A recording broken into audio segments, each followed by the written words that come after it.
my only job was to listen to the instruction, which is do a daily call. That's it. And when I listened to the instruction, the rest was taken care of already. So I would call it God took care of the rest. You could say the universe or divinity or energy or whatever it is that you call it, but it was like it was already done. It was already taken care of, but I had to take that leap of faith, which was like, oh, it's so hard for my ego. It was unbelievable to just show up and not know anything and be open to not knowing anything. Every life has a soundtrack. Join me as we invite guests to share their journey through music, one song at a time. 10 moments, 10 memories.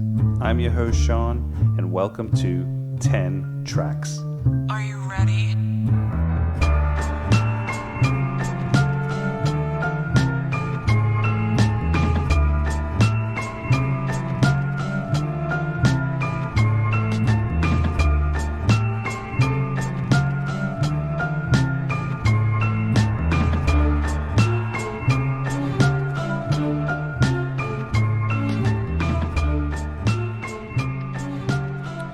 Welcome to 10 Tracks. My guest today is certified business coach and founder of The Field, Elisa Tidswell.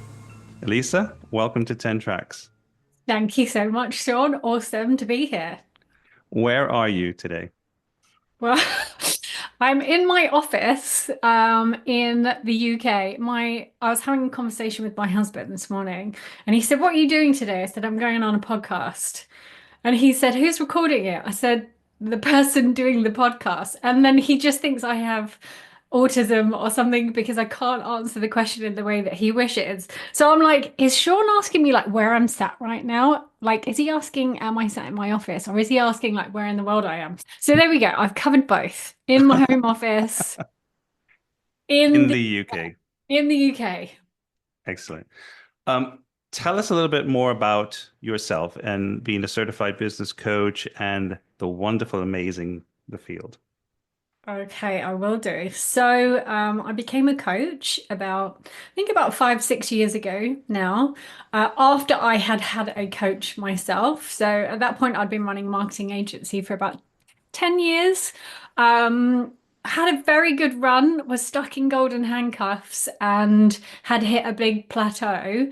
And I remember contacting a coach mostly because my husband at the time was speaking to someone who was a medical intuitive, and then he would play me their conversations afterwards. And I remember feeling so jealous that he had someone that he was talking to, and it was kind of like therapy for him.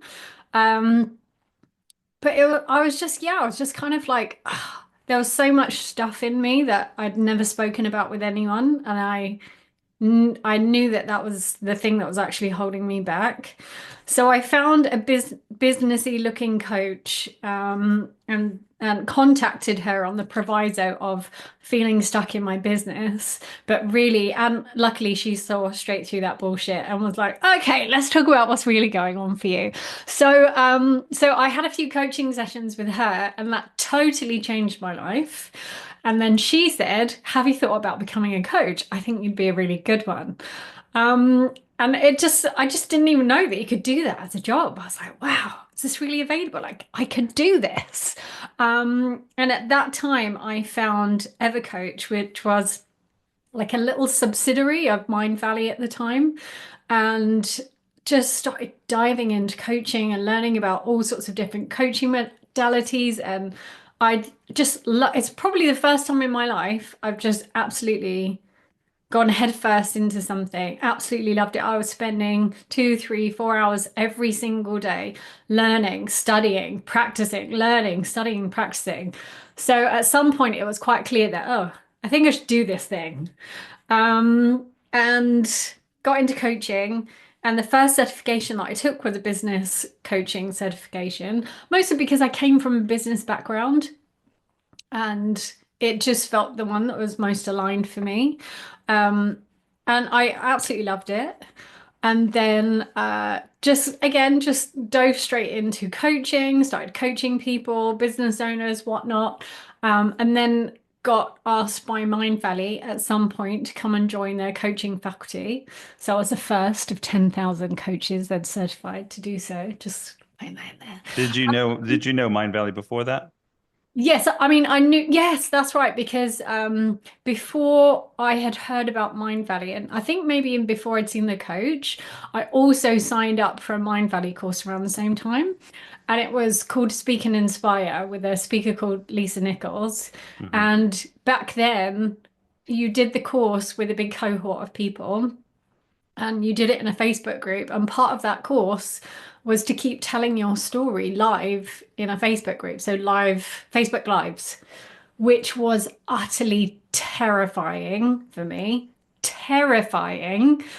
However, I was just I was doing it at that point. It's like, no, I'm doing it. I'm changing. I'm changing my life. I'm going to be a better role model for my kids and all of these things. And that course did change my life totally because it cracked open a part of me when you're sharing like your deepest self with others. I don't know, like it cracks open a part of you that it doesn't want to be closed anymore. It's like I want to feel connected with people. I want to like there's so much richness in feeling so connected with people that you just don't want to go back. So I actually did that course about 4 times in a row. Um, Obsessive compulsive traits. I don't know like what's coming out here. I did it 4 times in a row because I loved it so much. It's only 30 days, Hmm. but it's quite intense 30 days and just like made friends for life in there. Had such a good experience.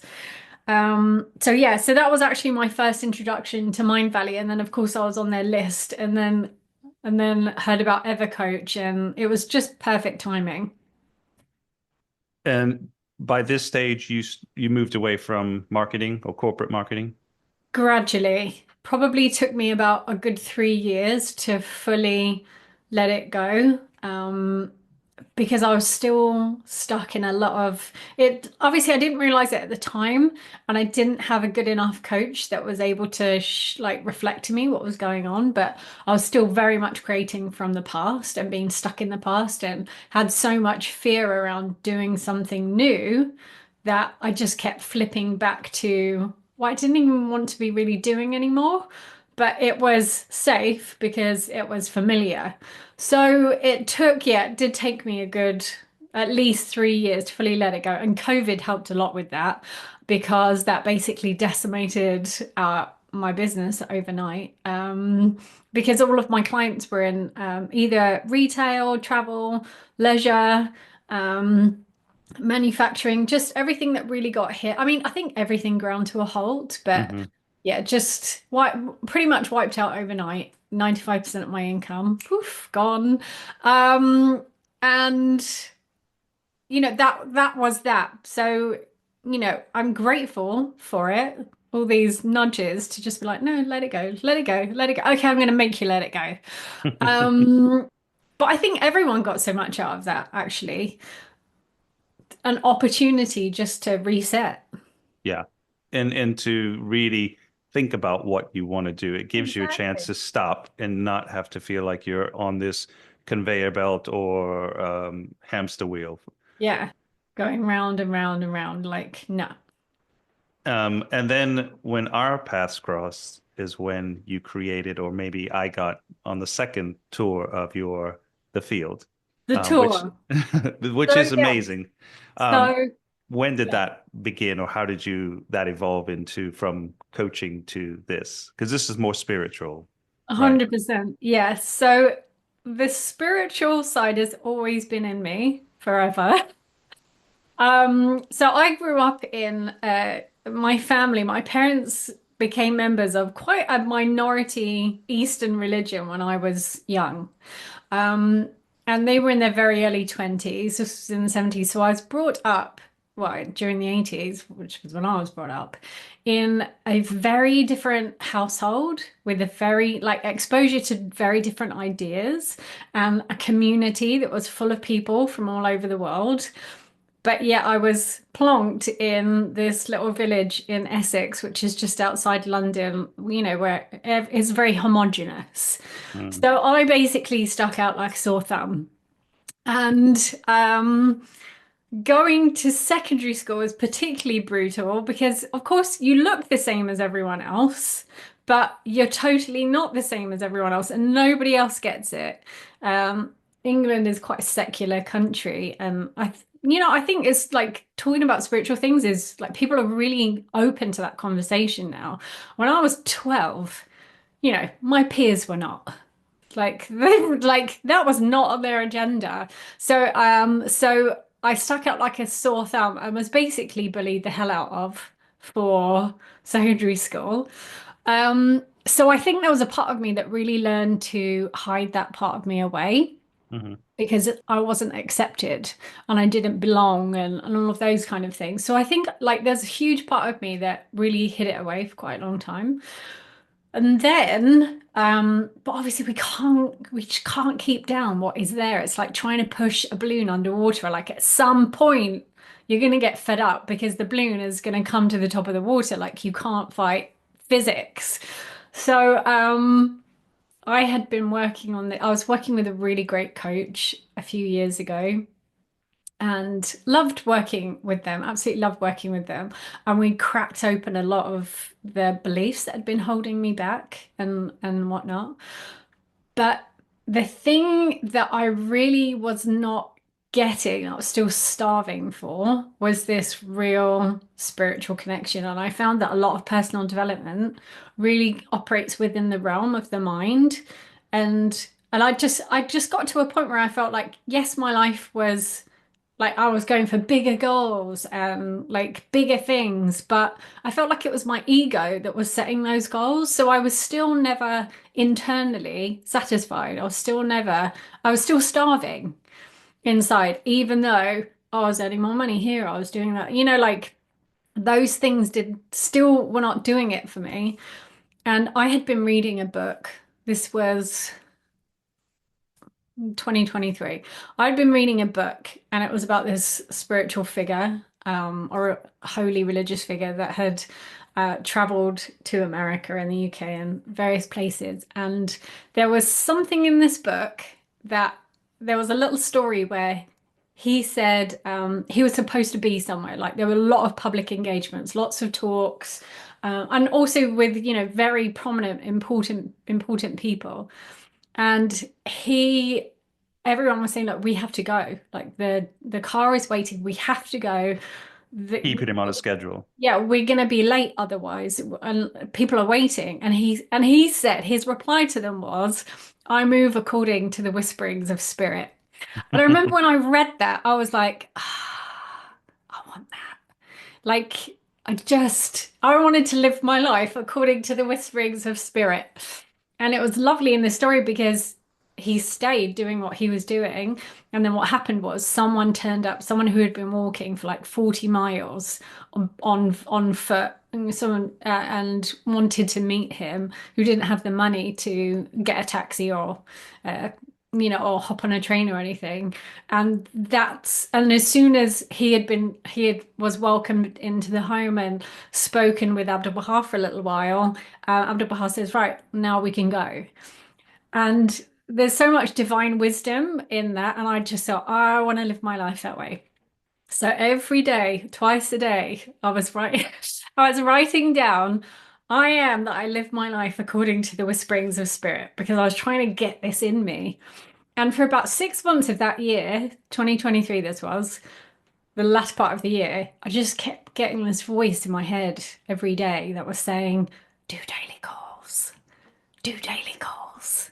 And I ignored it for so long. Um, and the voice just got louder. It was just like, just do the. It obviously it didn't say that. Do the daily calls. But I wasn't doing the daily calls because I was like, I don't know what these daily calls are about. Who's gonna come? What if no one comes? So all my ego is totally getting in the way. And then right at the end of the year in December, it was in my face again. Do daily calls. And I just remember thinking, right. do I want to keep ignoring this voice and getting the same results? Because I know what's going to happen. I'll just keep going around the same hamster wheel. Or do I just want to take a leap of faith and do the daily calls? And I thought my biggest fear was, what if no one comes? And I just thought, it doesn't matter if no one comes. If you go, Elisa, that's one person's life that's going to change. You show up.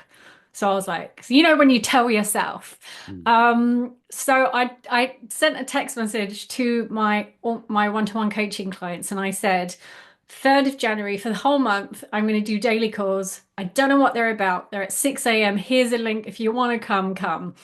And on the first day, they all showed up, which was hilarious.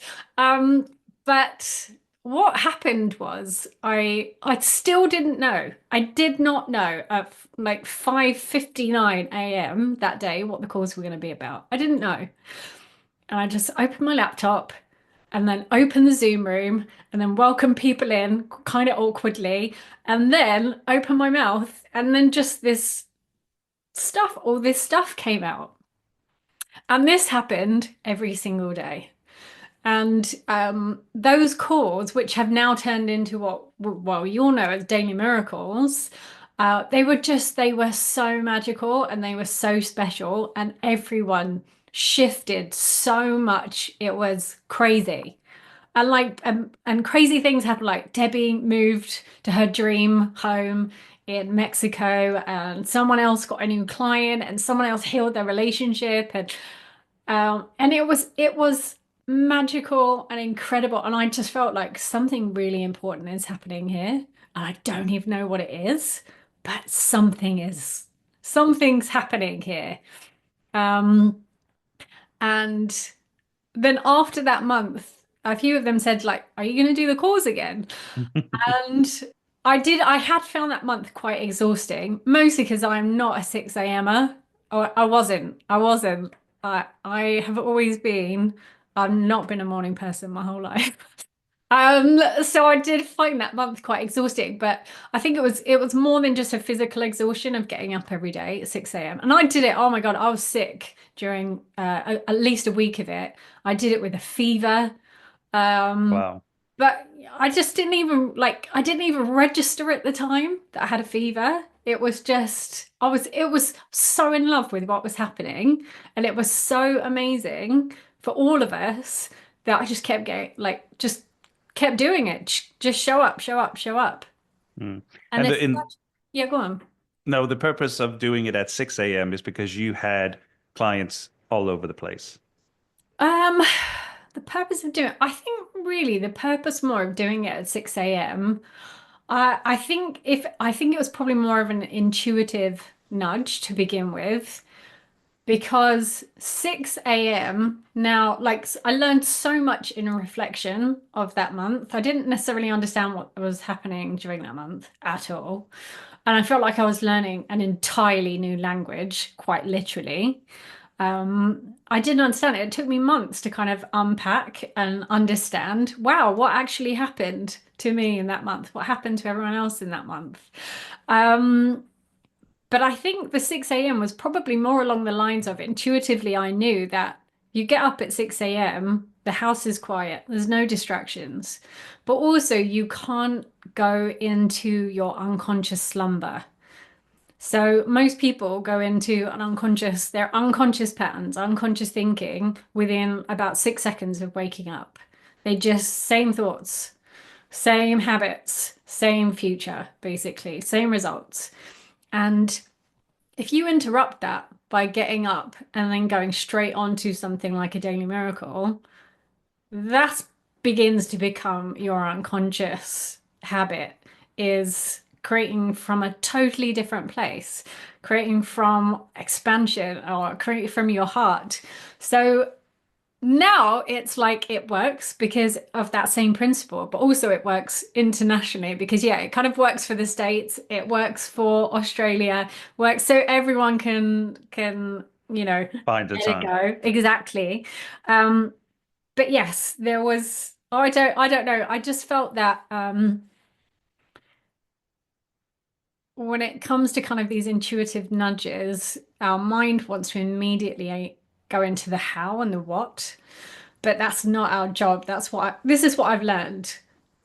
My only job was to listen to the instruction, which is do a daily call. That's it. And when I listened to the instruction, the rest was taken care of already. So I would call it God took care of the rest. You could say the universe or divinity or energy or whatever it is that you call it, but it was like it was already done. It was already taken care of, but I had to take that leap of faith, which was like, oh, it's so hard for my ego. It's unbelievable to just show up and not know anything and be open to not knowing anything. Mm. So that's kind of evolved into it's now a movement. I don't know what you would call it. I don't know what I'd call it either, Sean. Well, So work in yes, progress, so name. well, what was lovely is I did do more of these daily miracles. They were not called those then. God, they've been called lots of things. They started with morning calls and they were quantum calls.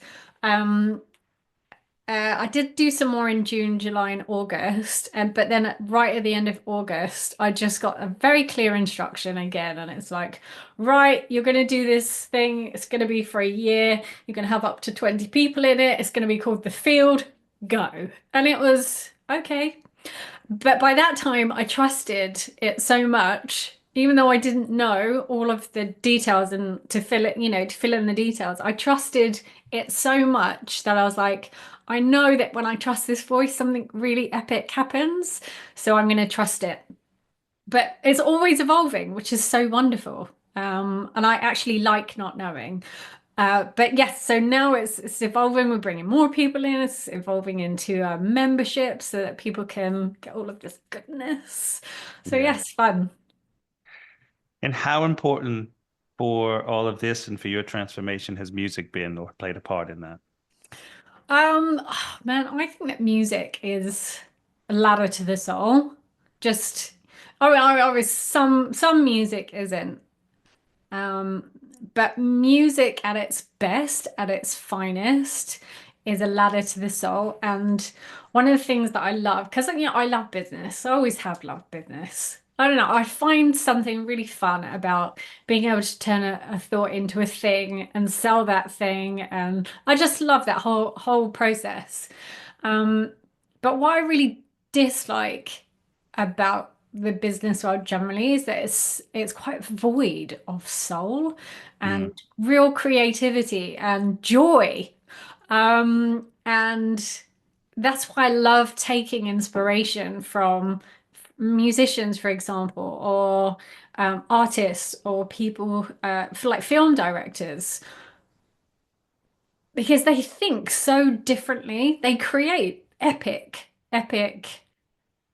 works of art, epic creations, but their thought process is so different. And when you listen to people, I'm not going to start talking about Michael Jackson yet, but when you listen to how they speak and what their creative process was, it was not, I was trying to engineer XYZ.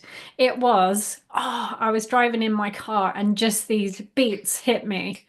And then just like, oh, these few words hit me. And when they describe it, it's like, oh, something was just flowing through me. It wasn't me that wrote it. It was already written and I just became a receptacle of it.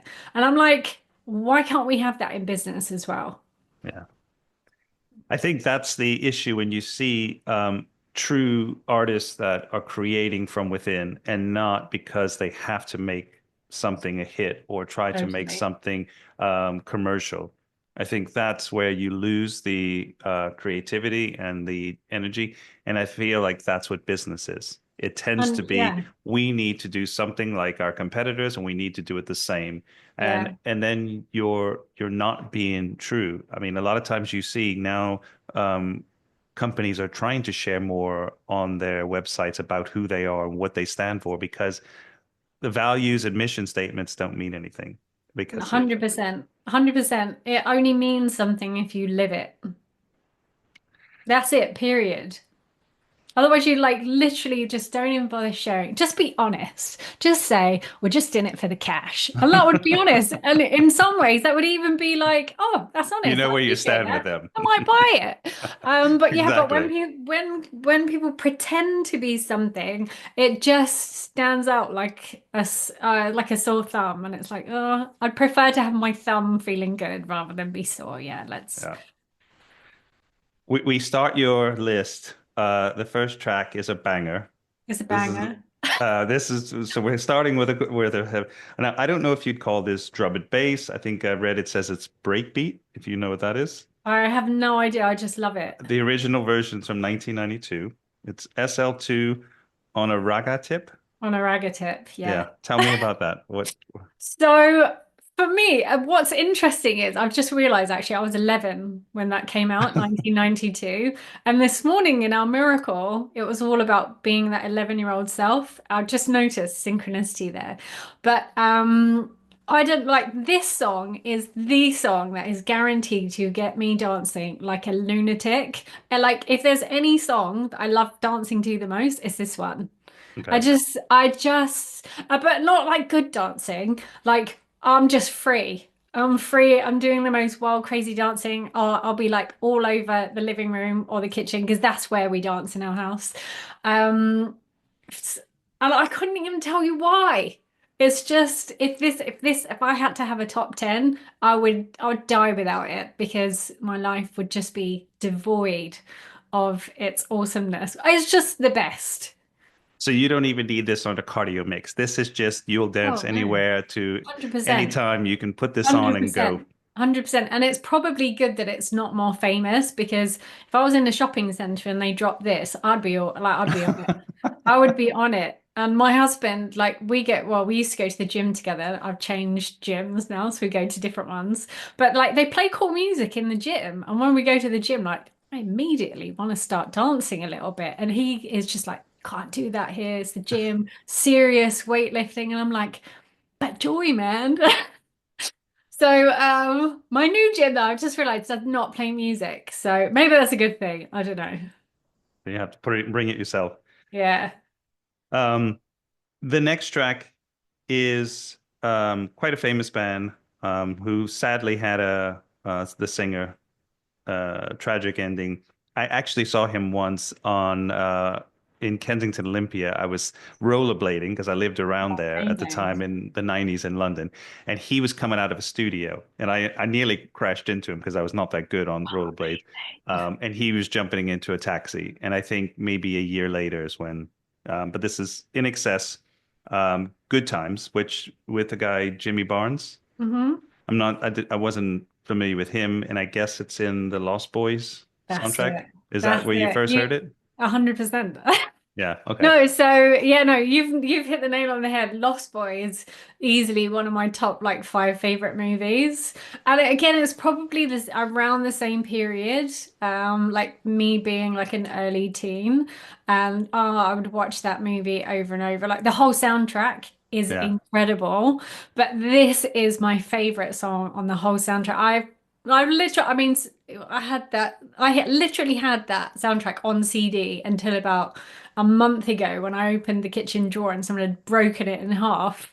I'm sure by accident. But it's the whole soundtrack is great, but this one is the absolute best. Like I think it just again, it's like one of those. This is what it's not necessarily one that I would dance like crazy to, but sing like crazy to. Like you just want to immediately get in it and start banging your head. I just love it. Yeah. Yeah. It definitely has a from listening to it a couple of times, it's the first time I've heard it. It definitely has a different feel to some of the other INXS stuff, but more rocking and more you It's definitely can so kind of good. It's to so good. Yeah. sing along or hum to this. Now, I would say the next track, I think this is maybe your soundtrack to the field. Could be. It's a beautiful song or a beautiful piece of music, I don't know, by John Patton called Eternity. Mm, And I hear it quite regular through with you you. do. Um, I'm glad that you know that. yeah, because it reminds me of another song from a Scottish band that theirs is more guitar, but it has this sort of humming vocal, and they do something similar. So it reminded me when I first heard it, I was like, that sounds like something else, but I don't Oh. remember the band. I forget the name of them. But this is quite a special piece because there's lots of melodic or meditation music, and it's kind of tranquil. This kind of stands out, but it's still it brings you to another level. Yeah, 100%. So the song, I don't think you said what it is. It's Eternity by, oh, it's by a few people, right? Equin, Bliss Looper. thank you. Yeah. Yeah.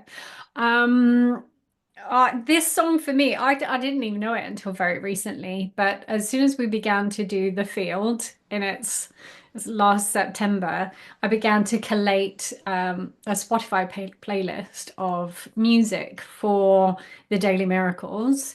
And I can't say like I don't like traditional like meditation music, but I find a lot of it like or oh, I don't know, just it reminds me too much of sitting in a spa. It's like an easy choice, a lot of meditation music is. So I started to collate ones that really moved me and just Mhm. like all pulled something out of me. And this song in particular, there's I don't know, there must be 30 tracks on that Spotify playlist for the field. But this one is the one that, especially when we first began to start the field, um, because there's a process that happens in the field, and you can talk about what it was like for you as well, but for me there's this process of your heart being cracked wide open, and but in the most beautiful way, and connecting with people in the most beautiful way. And I don't know, it's like a veil is lifted before your eyes of just this whole other way to experience life and experience the world. And this song in particular would remind me of all of those feelings. And for me, when I would hear it, it felt like, even when I wasn't in the field meditations, but I would feel like I was standing at the gates of heaven with all of the fielders. That's what it felt like to me. So when I hear it now, that's what it feels like. I feel like I'm standing at the gates of heaven with all of these beautiful people. And like, I don't know, like, is there a better feeling than that? I don't know. It's like your anthem to get back into to that place Yeah. where it's a strong place to be or a happy place to be, and that uh piece of music just kind of reaffirms it. 100%, 100%. And the Yeah. thing is, when you keep listening to these songs and you begin to anchor them and associate them with peace and expansion and possibility, like, I mean, they play in my head now. I have one playing in my head right now in the background. So it becomes like a subconscious soundtrack to your life and and it's actually a wonderful representation of our thinking as well, because the more we begin to think from another place, that begins to become our unconscious program Hmm. of, and then, like, just when you're driving in a car, you don't have to think about the driving anymore. Your unconscious takes over and it gets you to the destination. You like almost wake up when you get to the destination. Um, and our unconscious is so wonderful in that we can program it to get us where we want to go. But most of the time, for most people, the program they're playing is a horrible one that's getting them Right. somewhere they don't want to go. So the more you do this work and you keep anchoring these new ideas, new way of being, new soundtrack into your unconscious does the doing for you. It does the work. You just like show up and get to experience it, which is so, oh, I don't know, it's a great way to live. That's all I'm going to say. I think so. And Yeah. it links with pieces like this, especially when you're doing the work and you're in like a miracle or you're doing something for yourself. You're linking to this piece of music or this song is going to hopefully transpose you back to that feeling that you had at that moment when you first were in that feeling. So it's given you a 100%. good, it's almost like, what is it called? Like, not serotonin, but where you kind of get this adrenaline or kind of happy place again, and it gives you Yeah. that special feeling. So it's definitely bringing music into the field, I think, is important. I think Yeah. having that connection with your spiritual side and the physical or the sounds, because I think those are important Yeah. to your Yeah. personal growth and professional growth. And I think what's interesting is, when we listen to music, generally we're not in the left side of our brain. So the left side of our brain is the part that's responsible for logic and lists and to-dos and all of that kind of stuff. Obviously, it's great, like we need it. And the right side is generally more emotion and creativity and when music is playing, it's very difficult for us to be in the left side of our brain and we go more into the right side of our brain. So that's what's happening to us physically. Our brain is going into a state of creation. But then, like, it has an effect on you physically as well. Like, you know what it's like. You listen to a song and your hairs stand on end. Like, that music is having an effect on your cells. Yeah. And what's so like now what's really interesting is like sound bowls have become very popular, for example. And so there's gradually a little bit more research about the effect of vibration and frequency on the physical body and about how certain frequencies, when they're played, they can actually bring order to our cells on a biological level. Whereas, for example, cancer is when cells are in chaos, right? Um, but so there's research now. Obviously, there's not loads of money behind it. There's no big pharmaceuticals behind it.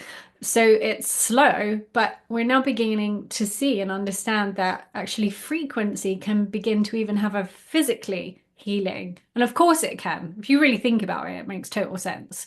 But of course, like it's always so great to have things understood from a spiritual and scientific perspective.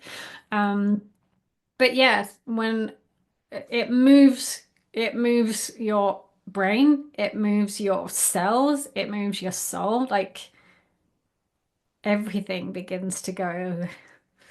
Like just dancing, like if you think about it, dancing makes no sense. Why do we dance? It makes no sense. Like there's no logical reason that we would dance, right, really? And look like a plonker, like on a dance floor somewhere but it's life, it's creativity in sound frequency. It's a source being put into the manifestation of sound, and it moves us. It makes us want to start, you know, like I just think it's magic. Well, I think sound automatically causes a reaction, Yeah. whether it's annoying sounds that, an alarm or trigger or something that just kind of irritates you. And when there's a rhythm to it or some type of vibration that you feel, I think then you notice that it does tend to move you in some.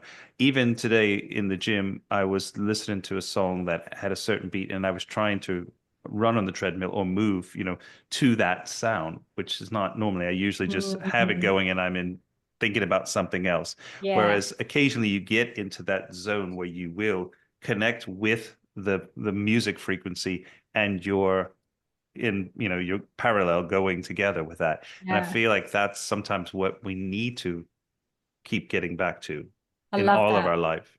I love that. Yeah, it's tuning into another frequency, another way of being, another way of showing up. I love that.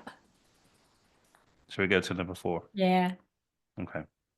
Now this is bringing us back up again to a club or a dance. This is definitely a dance song. definitely. Yazoo, Don't Go.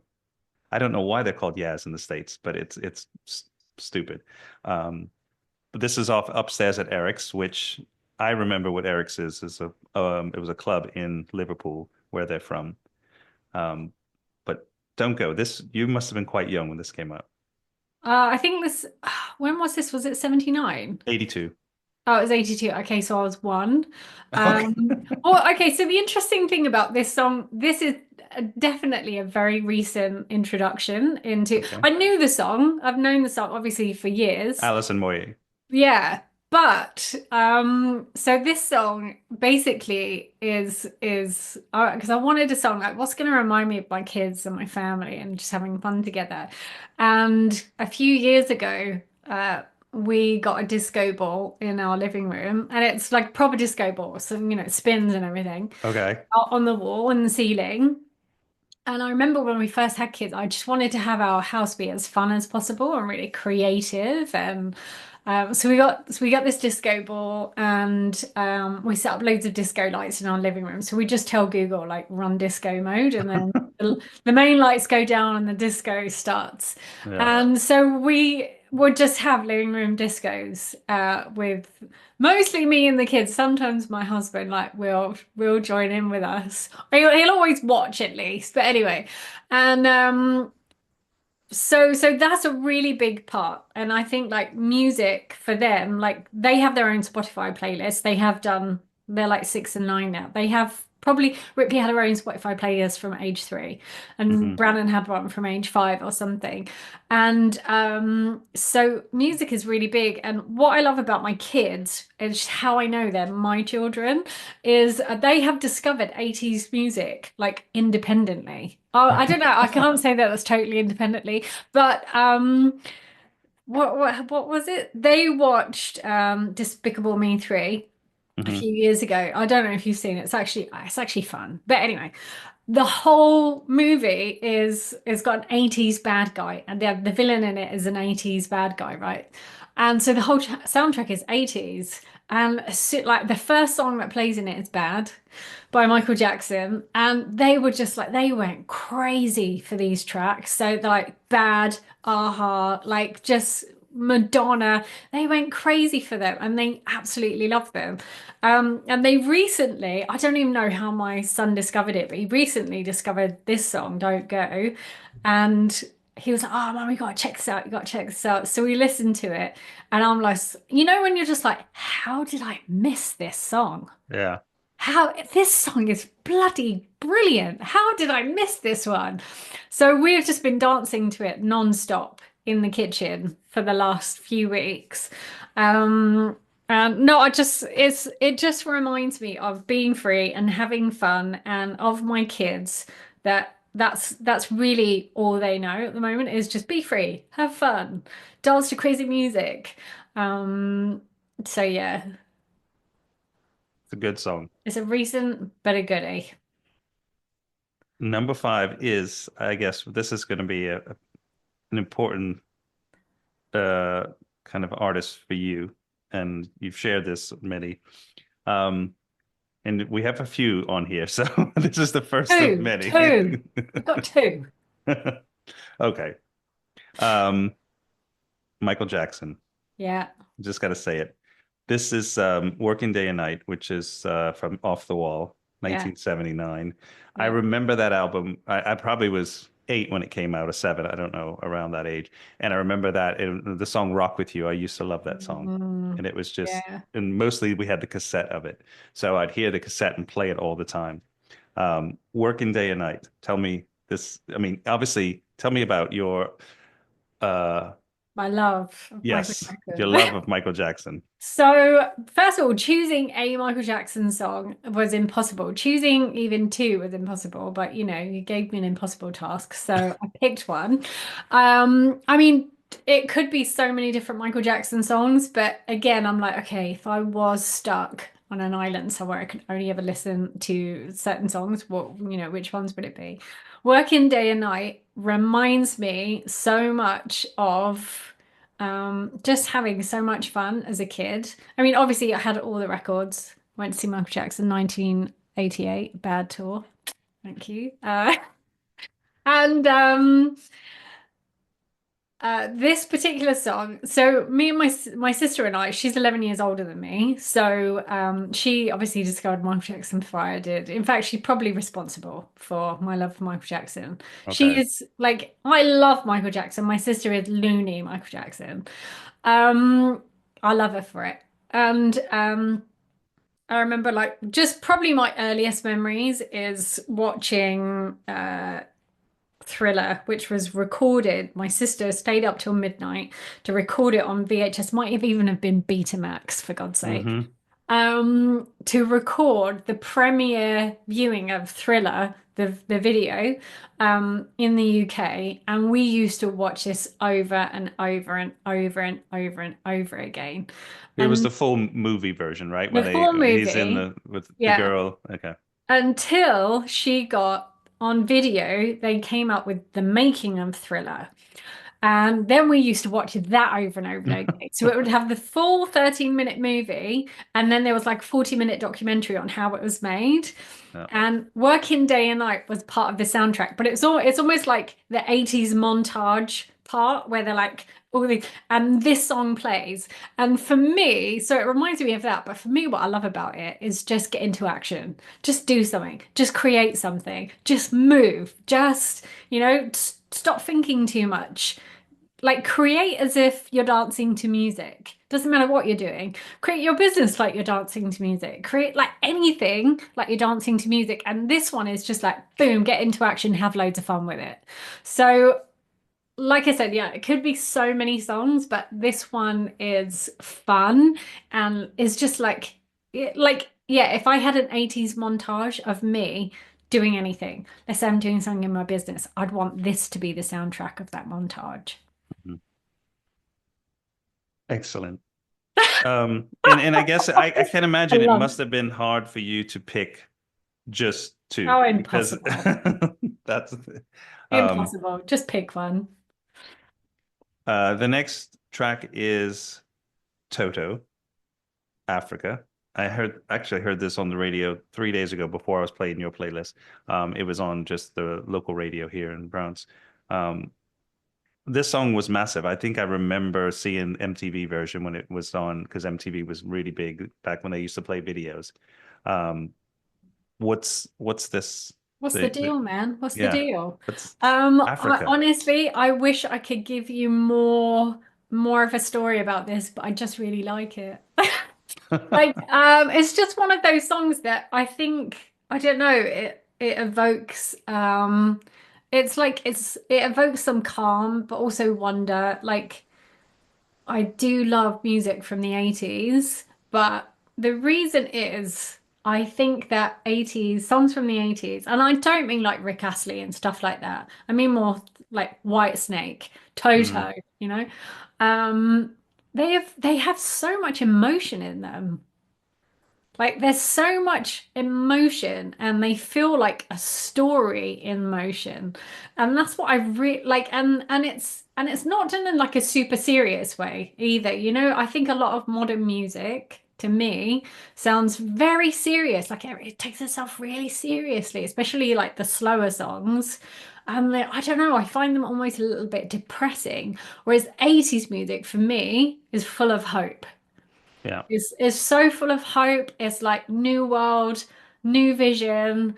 There's so much love. There's so much emotion in it, and so this is one of those songs that kind of like goes tick tick tick tick in all of my little brain spheres and in my body and lifts my spirit.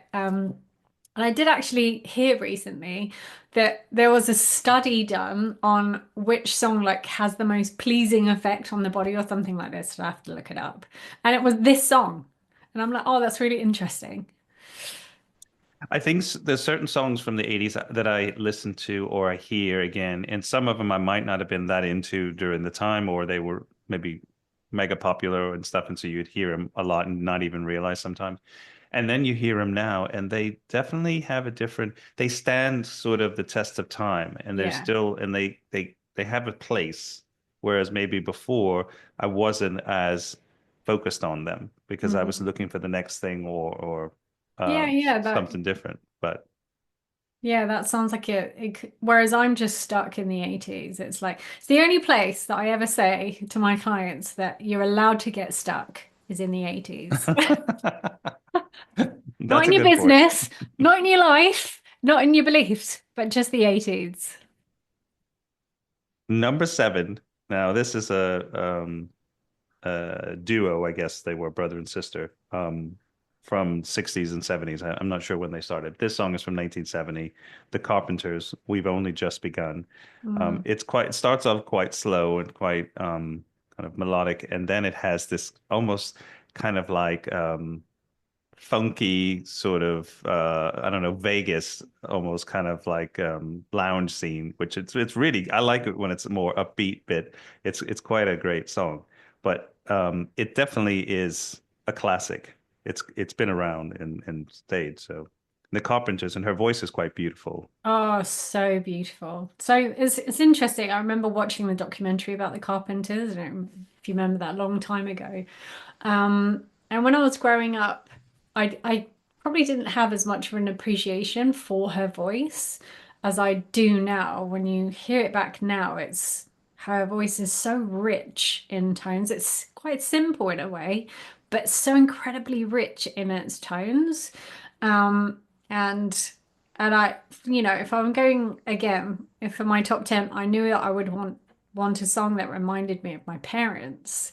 So it was either going to be this or it was going to be Christaberg, Lady in Red. And I thought if I was having to listen to these songs over and over and over again for the rest of my life, would I want to be listening to Christaberg, Lady in Red and imagining my parents dancing in the living room, which is a very like lovely memory, but I'd have to listen to that song over and over and over again. Or would I choose this one, which also reminds me of my parents? Not quite as much, haven't got a vivid memory, for example, but I attach it to them. And when I was growing up, the Carpenters was played a lot, Simon and Garfunkel, Dan Seals, lots of Motown. In fact, I haven't got any Motown on the list, but I love Motown.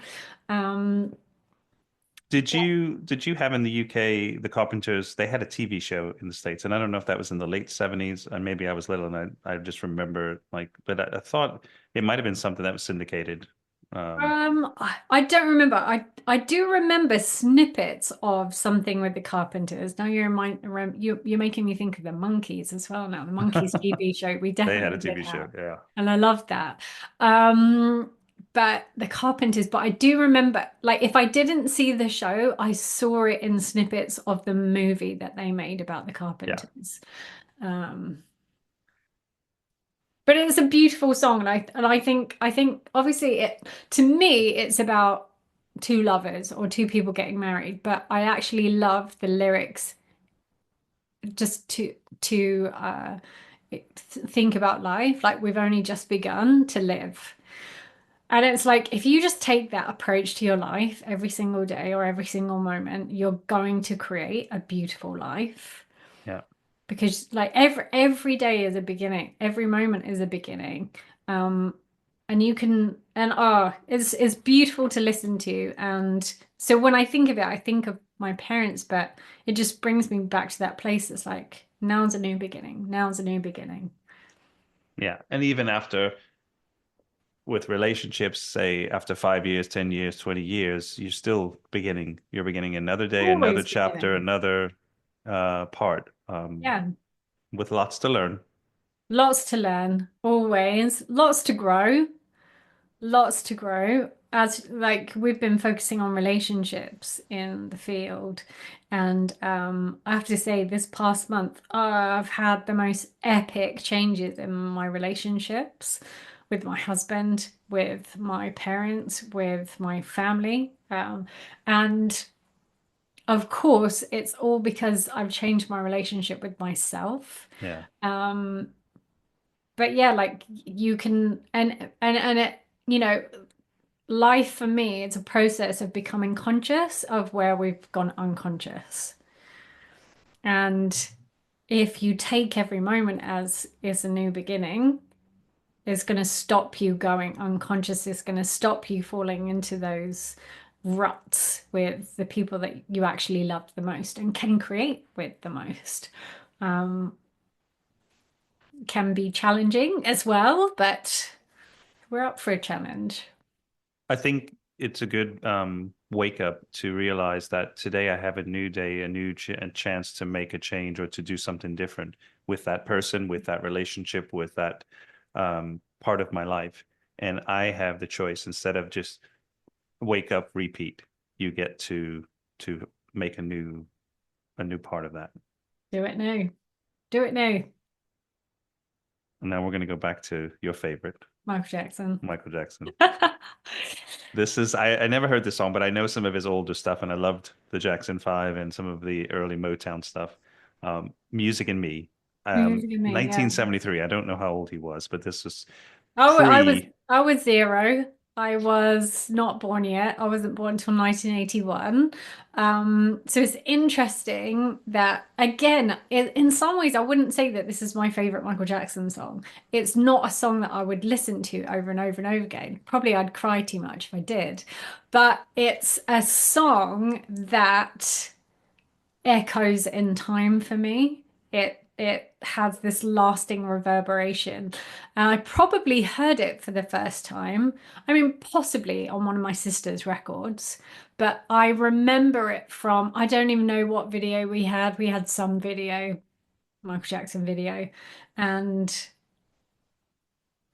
maybe and I just seem to remember that he was somewhere like he was in China and he was with all of these little kids and then it would just show pictures of him smiling and I for me this song represents the purity of I was going to say the purity of a child but actually the purity of life like it's so simple it's so pure it's just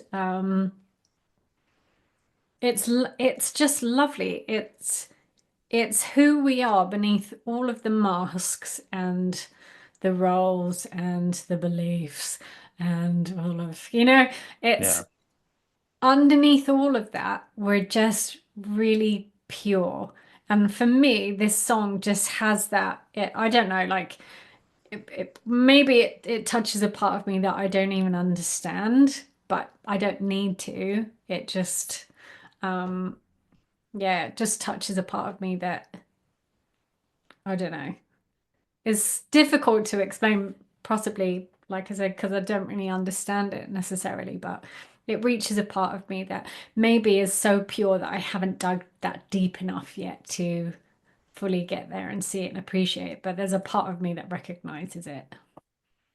And I also think for Michael Jackson, this song it is quite significant because it if you take away everything about him in all of the King of Pop and the whole hysteria and whatever and clothes and drama, music was what he was. And so Music and Me, I think it's very sad but also Yeah, special for like this is really what his whole love was, music, and all the other 100%. stuff was just the chaos that surrounded because of his passion for music. Yeah, um yeah. so it's a touching song, and I'm thank you for introducing me Oh, to you're it welcome. because I haven't, like I said, it was not something I remember, or um maybe Ben, that's probably the most Yeah, popular one when he was yeah. young. Number nine is Mr. Steve Winwood. Um, and I actually saw this video from Top of the Pops a couple of months ago it was like a repeat of an old Top of the Right, Pops or some awesome. 80s, Higher Love. So So this is another classic. first of all, it's 80s, So there we go. Big tick. Okay, so interestingly, I don't know that I do love this song. I absolutely love this song. I don't love it as much because I see that it's being used a lot recently, and then that kind of that takes away the vibe for me a little In bit. commercials or ads or adverts or something? No, so for example, I know that Joe Dispenza plays it at all of his events when he does the Okay. meditations and whatnot. And the last Mindvalley event I went to, they played it, and I was like,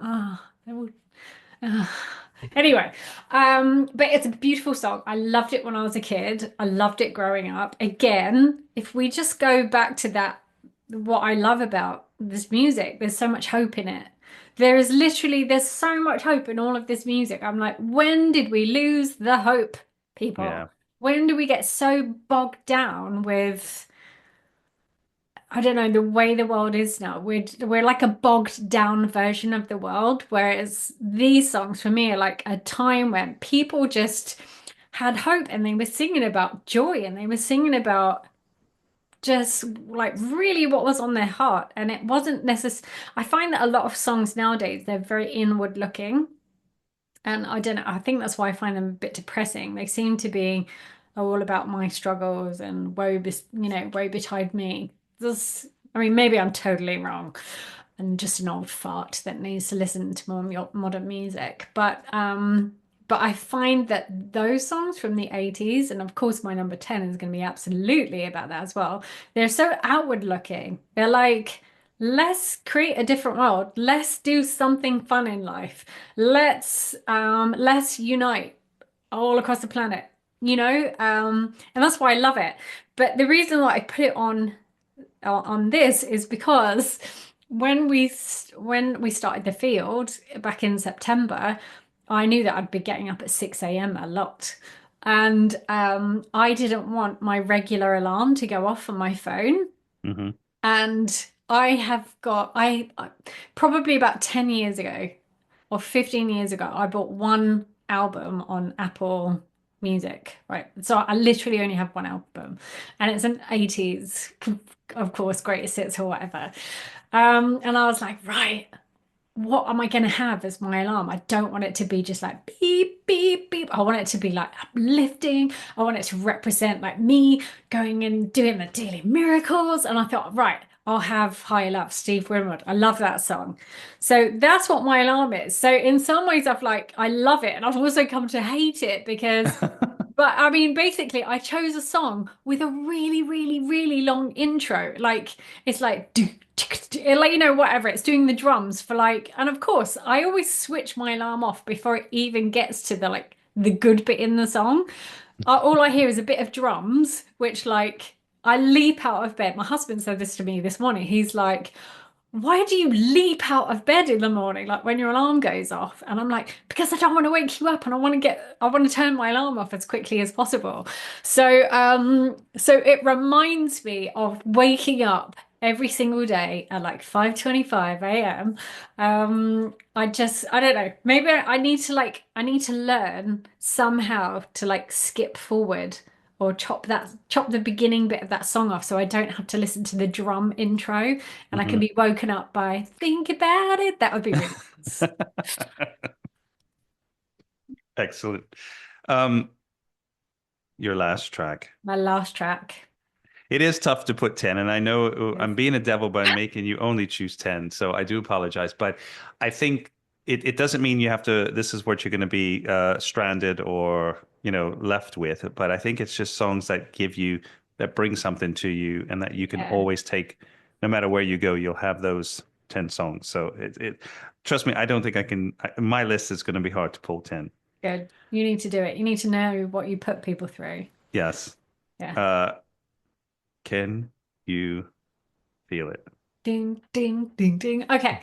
So, first of all, just can we put this out there? Ace track for a start. It's just brilliant track. It's funny because when you said, "Oh, Michael Jackson, you've got a few songs," I was like, "No, I don't." And I'm like, "Oh, you were including the Jacksons with Michael Jackson." I'm like, "I don't do that. Oh, For me, okay. they are Church and distinct. state. Yeah, they are distinct. So, again, it's a nice one because I mean, I've always loved the track. When I was growing up, watched the video so many times. I don't know if I've ever seen it. It's about 6.5 minutes long. It It's was like they're out of space. yeah, Yeah, it yeah. was groundbreaking when that video came out. Groundbreaking in its graphics and everything. If you watch it back now, the graphics are interesting, but groundbreaking. And I love that. I think what I love about so much about Michael Jackson and the Jacksons anyway, like they were not thinking, oh, how do we just like create something? How do we make money? How do we put out another record that loads of people are going to buy? And I don't know if you've read Rick Rubin's book. He had a book out recently. Of course, I've forgotten the name of it. But he talks about how the best creations are not, how do I make money for this out of this? How do I commercialize this? How do I get the most people to buy this? Which is interesting because nowadays, if that's the first question that is asked. even, when people are on Instagram or something, it's not, oh, how do I move people? How do I put out my most authentic self? It's how do I get the most views? How do I go viral? How do I hack the algorithm? Hmm. And what Rick Rubin said, it's, when you look at the great artists, they don't do that. Like they're not doing it for that reason. They come from this totally different place. And he said the best creations are the one where you absolutely love it. He's like, if you as the artist absolutely love what you've created, first of all, it doesn't matter if anyone else likes it or not. But second of all, those are the things that actually everyone else, those are the things that stand the test of time, that Right. people love and love and love. And you can apply this to anything. If you apply it to movies nowadays, for example, so many things are based on franchise. All right. So we know the Marvel franchise is going to sell, it's a surefire, blah, blah, blah. And then they're just cranking out Yeah. movies. I think there's like 66 Marvel movies or something ridiculous. Um, but it's like, where's like Apocalypse Now gone? Where's the Lost Boys, or all of it, like those movies don't get made anymore because, well, very, very rarely, but it's the same thing with music. And I think one of the things that I love about this song is they were breaking ground with it. They were just creating something and with the video as well, which is obviously it characterizes what Michael Jackson did with so many things as well. But they were breaking ground with it. And, like the lyrics in the beginning, if you watch the full video, um, I don't know who it's narrated by, someone with a really deep voice. And, the violins are playing on the intro, and it says, "In the beginning, the land was pure. Even in the early morning light, you could see the beauty in the forms of nature. Soon men and women of every color and shape would be here too." And I love that. Like, immediately brings you into this space of, oh my gosh, yeah, the world was created. And it was so beautiful and it was so pure. And then there were all these people of different shapes and colors. Like, how amazing. And then he says, and they would find it all too easy sometimes not to see the colors and to ignore the beauty in each other. But they would never lose sight of the dream of a better world that they could unite and build together in triumph. Mm. And it gives me goosebumps even saying it, because I'm just like, that's what we need.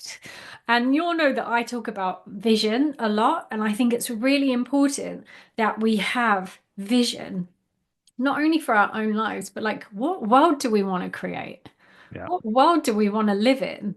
What do we really care about? Can we just bring it back to that and just begin to shut out all of the noise that has kept us so distracted from loving each other and serving each other? And um, so for me, this track represents almost like of all songs, but just this really wonderful. It's paints such a wonderful picture of what's possible. And I think we need that. We need it over and over and over again to remind ourselves. And thank God that we have artists who are willing to put their authenticity on the line and connect straight with source and like put that out there, because it reminds the rest of us to wake up. Yeah. I think that the Jacksons uh, were a very, I would say, there's not many groups, I guess, of singers, or I wouldn't really say they were a boy band, but I guess they could have been an early. But a sound like that you don't hear today. There's not that same integrity, that same style, that Yeah. same kind of energy like they had in when they were doing. The I remember listening to them as a kid, and a lot of Motown and the Jacksons in particular, but I remember I moved to the Netherlands in like 2007, 2008. And I remember being there and I was out with a Dutch guy I was working with. And we were in this bar and they kind of played music loud. It was almost turned into like a club, but it wasn't. It was just a cafe bar.